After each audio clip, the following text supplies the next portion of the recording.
தாய் வீடு மார்ச் 2024. வீட்டில் ஈரப்பதன் பேணல், ஹியூமிடிட்டி மெயின்டெனன்ஸ். ஆக்கமும் குரல் வடிவமும் வேலா சுப்பிரமணியம். குளிர்காலத்தில் வீட்டில் இருக்க வேண்டிய ஈரப்பதனின் அளவு குறைவாக காணப்படுவதும், அதேவேளை கோடை காலத்தில் ஈரப்பதனின் அளவு அதிகரித்து காணப்படுவதும் இயல்பானது. எனவே காலத்துக்கு ஏற்றவாறு ஒரு வீட்டிற்கு தேவையான உத்தம அளவிலான ஈரப்பதனை பேணுவதிலேயே ஒரு சிறந்த வீட்டு பராமரிப்பின் வெற்றி தங்கியுள்ளது. குளிர்காலத்தில் வீட்டில் இருக்க வேண்டிய ஈரப்பதன் அளவு 30% குறையும் பட்சத்தில் வீட்டில் பாரிய அளவிலான பாதிப்புகள் ஏற்பட வாய்ப்பு உள்ளது. தளத்திற்கு போடப்பட்டுள்ள ஹார்ட்வுட்டில் சுருக்கங்கள் ஏற்பட்டு இடைவெளிகள் அதிகரிப்பது மட்டுமல்லாது அவற்றில் வெடிப்புகளும் ஏற்படும்.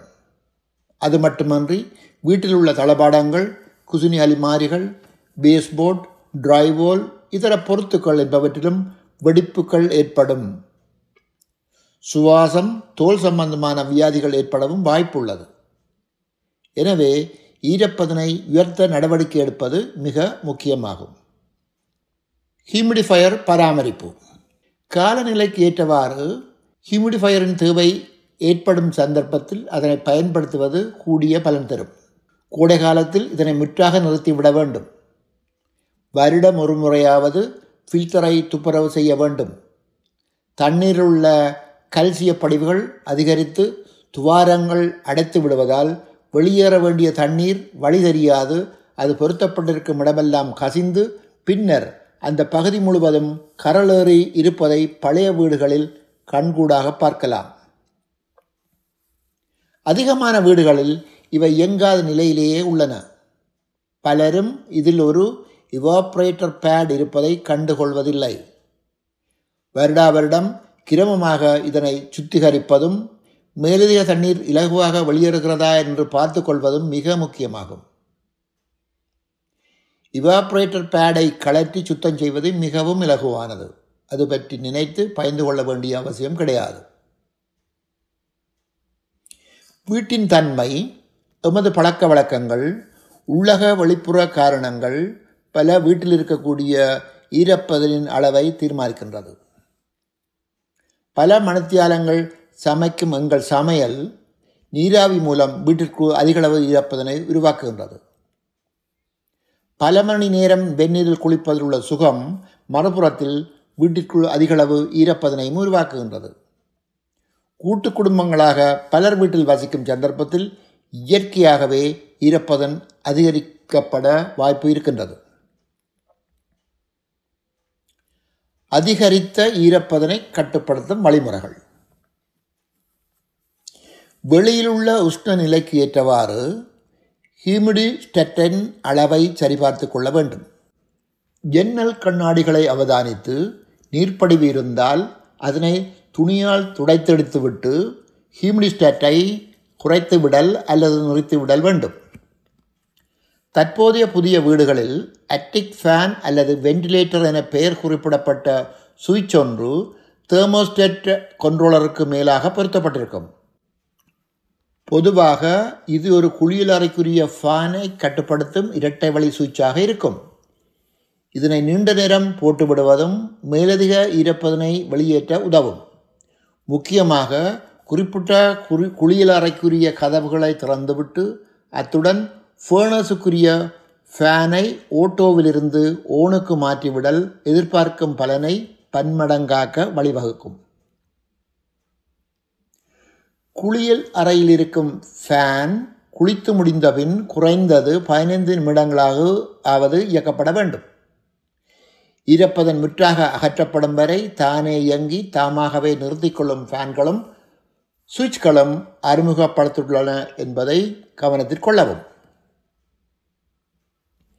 சமையலறையில் இருக்கும் ஓவர்ஹூட் ஃபேன் முறையாக பாவிக்கப்பட வேண்டும். சமையல் தொடங்குவதற்கு 10 நிமிடங்கள் முன்னதாகவும் சமையல் முடிந்தபின் குறைந்தது 15 நிமிடங்களாவது இந்த ஃபேனை இயக்க வேண்டும். ஈரப்பதனை கண்டதும் தானே இயங்கி தாமாகவே நிறுத்திக் கொள்ளும் ஓவர்ஹூட் ஃபேன்களும் அறிமுகப்படுத்தப்பட்டுள்ளன என்பதை கவனத்தில் கொள்ளவும். கழுவப்பட்ட உடுப்புகளை கொடியிலோ அல்லது வேறு முறைகளிலோ வீட்டிற்குள் உலர்த்தப்படுவது தவிர்க்கப்பட வேண்டும். துணி உலர்த்தும் இயந்திரத்தில் உள்ள வெண்ட் டக் முறையாக இணைக்கப்பட்டிருப்பதும் அடைப்புகள் இல்லாது இருப்பதும் உறுதிப்படுத்தப்பட வேண்டும். அதிக அளவிலான மரங்களோ அல்லது பூச்செடிகளோ வீட்டிற்குள் வளர்க்கப்படுவது தவிர்க்கப்பட வேண்டும். வீடு சுத்தமாக வைத்திருக்கப்பட வேண்டும் என்பதில் மாற்று கருத்துக்கு இடமில்லை. ஆனால் விரதம் என்ற பெயரில் அடிக்கடி மொப் செய்வதும் தவிர்க்கப்பட வேண்டும். கதவுகளுக்குரிய வெதர் ஸ்ட்ரைப்ஸ் கசிவை தடுக்கும் நிலையில் உள்ளனவா என்பதும், ஜன்னல்கள் முறையாக கோக்கிங் செய்யப்பட்டு கசிவை தடுக்கும் நிலையில் உள்ளனவா என்பதும் உறுதிப்படுத்தப்பட வேண்டும். வீட்டிற்குரிய இன்சுலேஷன் சரியாக இல்லாத பட்சத்தில் அதிக அளவு ஈரப்பதன் பாரதூரமான பாதக விளைவுகளை ஏற்படுத்தும்.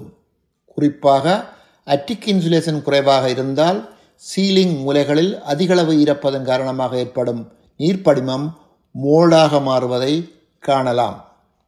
சிலர் ஜன்னல்களை சிறிதளவு காற்றோட்டம் பெறும் அளவுக்கு திறந்துவிட்டு சமப்படுத்துவார்கள். அதிகளவு திறந்து விடுவதால் குளிர்கூடி வெப்பமாக்கும் செலவும் அதிகமாகும் என்பதையும் கவனத்தில் கொள்ள வேண்டும். வீட்டில் ஏதாவது கொண்டாட்டம் நடைபெறும் பட்சத்தில் ஹியூமிடிஃபையரை நிறுத்திவிட வேண்டியது அவசியம். மேலதிக சமையல், பலரது பிரசன்னம் அதிகளவு ஈரப்பதனை உருவாக்கும். ஒவ்வொரு வீட்டிற்கும் ஒரு ஹைக்ரோமீட்டர் வைத்திருக்க வேண்டியது மிக அவசியமானது. அத்துடன் ஈரப்பதன் அளவு 40% தொடக்கம் 60% வரை இருப்பது உறுதிப்படுத்தப்பட வேண்டும். ஈரப்பதன் அளவு 50% இருப்பது உத்தமம். அதிகமாக உள்ள ஈரப்பதனை அகற்ற டீஹியூமிடிஃபையர் பாவிக்கப்பட வேண்டும்.